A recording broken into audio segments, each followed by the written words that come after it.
बच्चों, BA second year economics के paper भारतीय आर्थिक चिंतन में गत कक्षा में हमने औद्योगिकरण के संबंध में नेहरू जी के आर्थिक विचारों को शुरू किया था। इसी कड़ी में हम औद्योगिकरण के संबंध में नेहरू जी के आर्थिक विचारों को विस्तार से और पढ़ेंगे।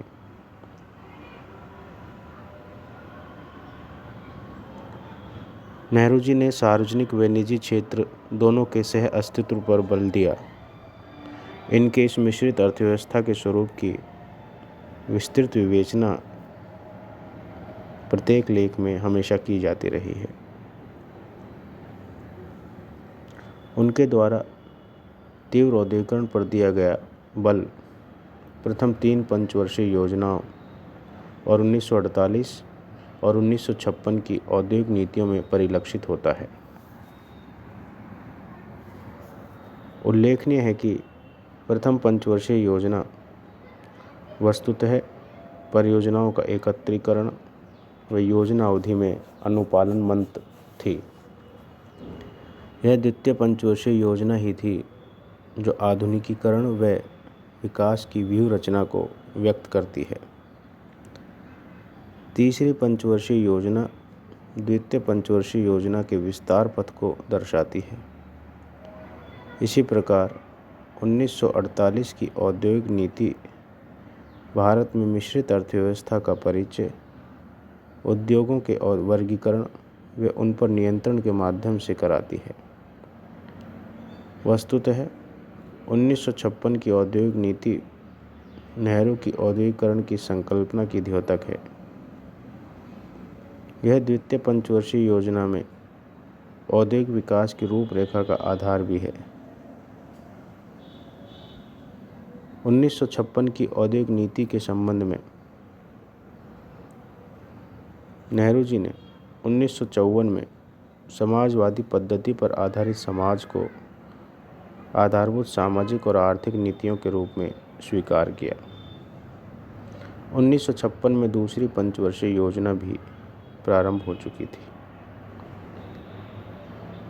इन दोनों तथ्यों को दृष्टिगत रखते हुए वे भारत को सुदृढ़ औद्योगिक आधार प्रदान करने के लिए 1956 की औद्योगिक नीति प्रस्तुत की गई, जिनके तथ्य इस प्रकार थे।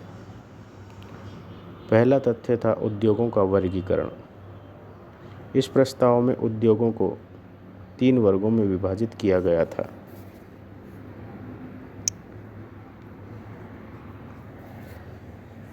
जो 1948 की औद्योगिक नीति के वर्गीकरण की तुलना में अधिक स्पष्ट और प्रभावी है। राज्य ने किसी भी प्रकार के औद्योगिक उत्पादन को अपने हाथ में लेने का सहज अधिकार सुरक्षित रख लिया। उद्योगों के 3 वर्ग रखे।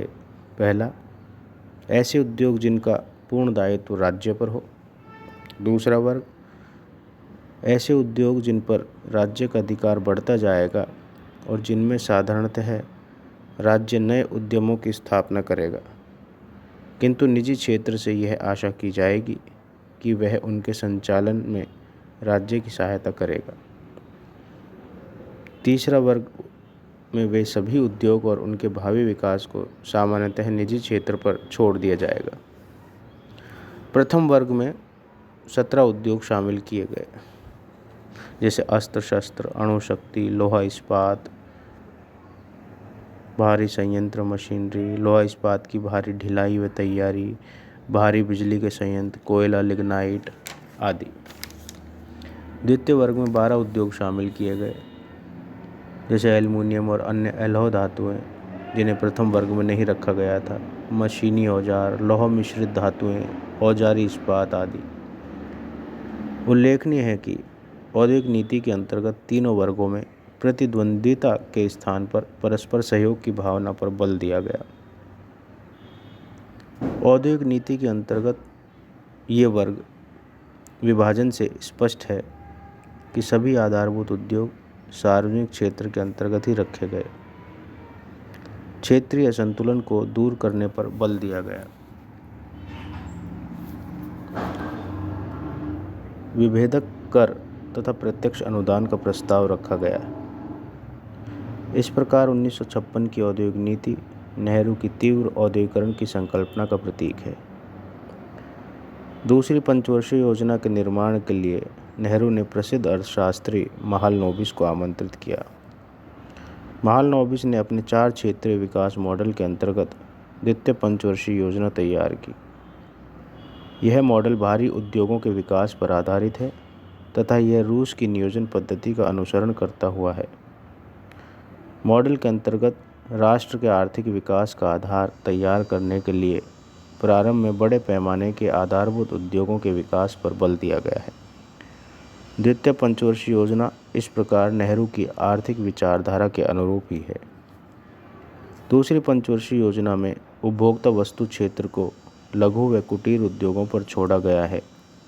यद्यपि योजना में खाद्यान्न आपूर्ति को पूर्णतः लोचदार माना गया है, तथापि सिंचाई परियोजनाओं पर विशेष ध्यान देकर भावी कृषि विकास की कल्पना की गई है।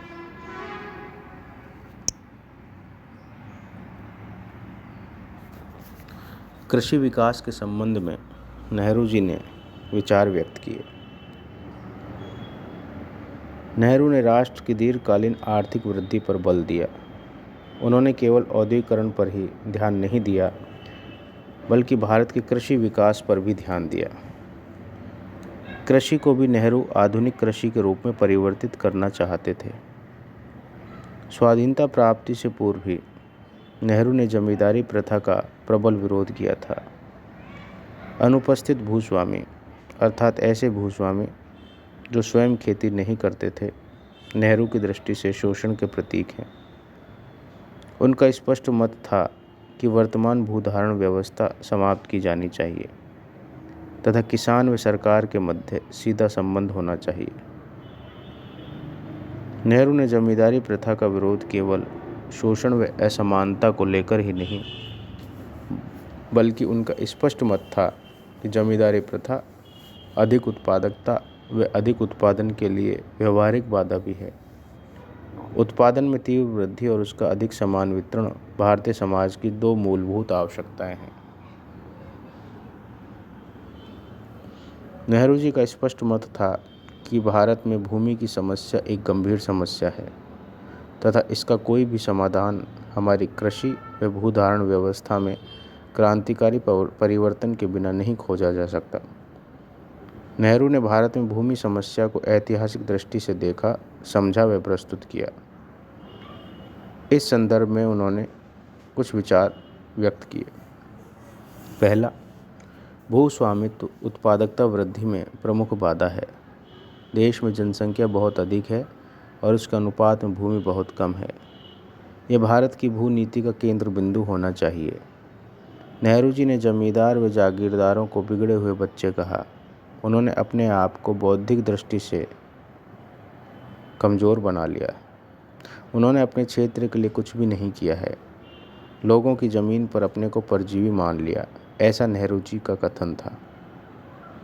भूधारण व्यवस्था एक महान ऐतिहासिक अपराध बन चुका था। इसका उन्मूलन न केवल स्थिर समाज की पुरानी संस्थागत संरचना को समाप्त करना रहेगा, बल्कि उत्पादकता में वृद्धि करेगा।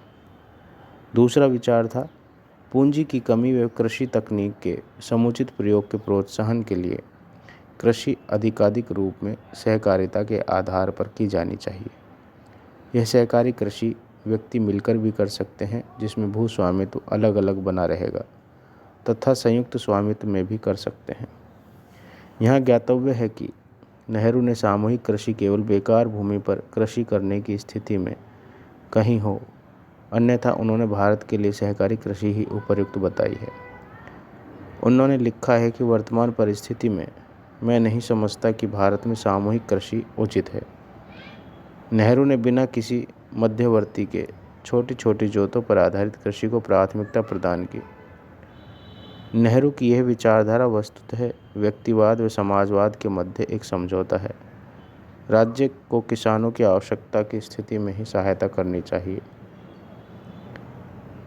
नेहरू जी द्वारा प्रस्तुत तीसरा विचार श्रम शक्ति और मशीन को लेकर रहा है, वो एक दूसरे के पूरक के रूप में काम करना है, न कि एक दूसरे के प्रतिस्थापक के रूप में।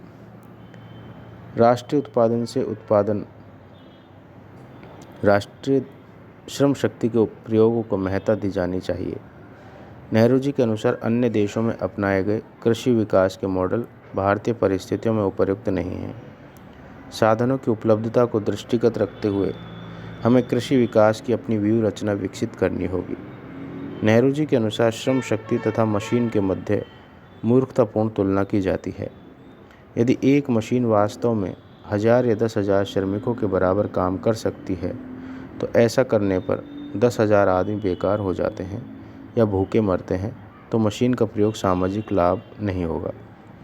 यदि भारत की तुलना में अन्य छोटे पश्चिमी औद्योगिक राष्ट्र या कम जनसंख्या घनत्व वाले विकसित राष्ट्र जैसे रूस व अमेरिका से की जाती है, तो इसका कोई औचित्य नहीं है। वर्तमान स्थिति में प्रत्येक देश में जो कि विकास करना चाहता है, नियोजन आवश्यक है।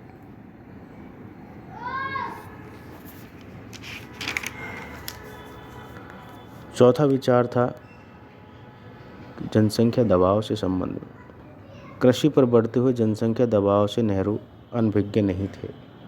उन्होंने बताया कि 19वीं शताब्दी के मध्य में केवल 55% जनसंख्या कृषि में संलग्न थी।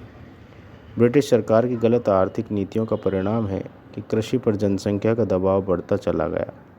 उनके अनुसार भूमि के संदर्भ में प्रमुख बाधा भूमि व जनसंख्या का अनुपात नहीं, बल्कि भूमि का प्रबंधन है।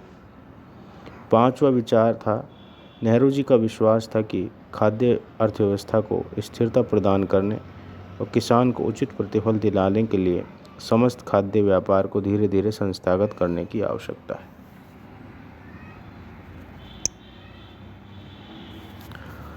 मिश्रित अर्थव्यवस्था के संबंध में भी नेहरू जी ने विचार व्यक्त किए। नेहरू जी ने आर्थिक विचार व्यक्त करते हुए भारत की परिस्थितियों के अनुकूल सिद्धांत बनाने और अपनाए जाने पर बल दिया। इस संदर्भ में उनकी विचारधारा परस्पर विरोधी ध्रुवों का अनूठा मिलन है। यह मिलन या सम्मिश्रण अपना विशिष्ट रूप लिए हुए है। नेहरू जी एक ओर लोकतंत्र के पक्षधर थे, तो दूसरी ओर समाजवाद के पक्षधर थे। वे व्यक्तिवादी भी थे और समाजवादी भी। इस वैचारिक सम्मिश्रण ने उन्हें सार्वजनिक व निजी क्षेत्र दोनों का ही पक्षधर बनाया और उन्होंने दोनों के सह अस्तित्व के आधार पर भारत में मिश्रित अर्थव्यवस्था का स्वरूप प्रतिपादित किया। मिश्रित अर्थव्यवस्था का आशय सार्वजनिक और निजी क्षेत्र दोनों का सह अस्तित्व होना है। नेहरू जी के अनुसार दोनों ही क्षेत्र एक दूसरे के परस्पर पूरक होने चाहिए, न कि प्रतिद्वंदी। ऐसा होने पर राष्ट्र के संसाधनों का अनुकूलतम उपयोग राष्ट्र के आर्थिक विकास का मार्ग प्रशस्त करेगा।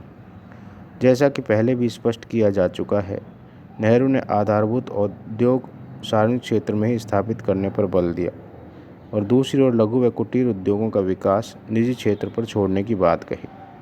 लेकिन उन्होंने निजी क्षेत्र को पूर्ण स्वतंत्रता प्रदान नहीं की, बल्कि न्यायोचित सरकारी नियंत्रण का पक्ष लिया। नेहरू जी उत्पादन वृद्धि के प्रबल पक्षधर थे। उनका स्पष्ट मत था कि उत्पादन वृद्धि के लिए यदि राष्ट्रीयकरण की आवश्यकता है, तो प्रत्येक कदम पर राष्ट्रीयकरण कर दिया जाना चाहिए। यदि यह उत्पादन वृद्धि में बाधक है, तो राष्ट्रीयकरण का कोई औचित्य नहीं है। नेहरू जी का मत था कि यदि हम भारतीय अर्थव्यवस्था पर दृष्टिपात करें, तो पाएंगे कि हमारी अर्थव्यवस्था का बहुत बड़ा भाग कृषि निजी क्षेत्र के अंतर्गत ही है। ग्रामीण व कुटीर उद्योग भी निजी क्षेत्र में कार्य कर रहे हैं, लेकिन दीर्घकालीन आर्थिक वृद्धि को दृष्टिगत रखते हुए बड़े पैमाने के आधारभूत उद्योग सार्वजनिक क्षेत्र में ही स्थापित किए जाने चाहिए। नेहरू जी ने अपनी मिश्रित अर्थव्यवस्था के स्वरूप को वास्तविक रूप प्रदान किया। स्वाधीनता प्राप्ति के बाद 6 अप्रैल 1948 को राष्ट्रीय सरकार ने प्रथम औद्योगिक नीति की घोषणा में मिश्रित अर्थव्यवस्था कायम करने का सुझाव दिया और स्पष्ट किया कि आगामी कुछ वर्षों में राज्य विद्यमान उत्पादन इकाइयों का राष्ट्रीयकरण करने के स्थान पर अपने कार्य क्षेत्रों में नई उत्पादन इकाइयाँ स्थापित करेगा। इस प्रकार औद्योगिक नीति के अनुसार निजी क्षेत्र और सरकारी क्षेत्र साथ साथ कार्य करेंगे। मिश्रित अर्थव्यवस्था संबंधी इन मूल विचारों के अनुसार सरकार ने उद्योगों को मोटे तौर पर 4 वर्गों में विभाजित किया। पहला वर्ग अस्त्र शस्त्र और युद्ध सामग्री के निर्माण, परमाणु शक्ति के उत्पादन से संबंधित था।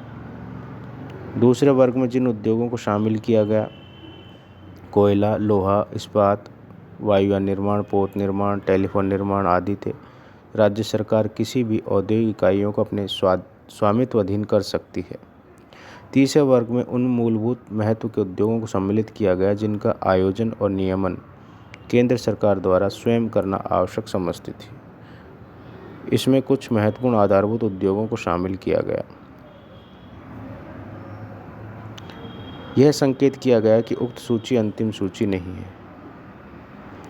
जैसे नमक, मोटर गाड़ियाँ, ट्रैक्टर, बिजली, इंजीनियरिंग की भारी मशीनरी, औजार आदि।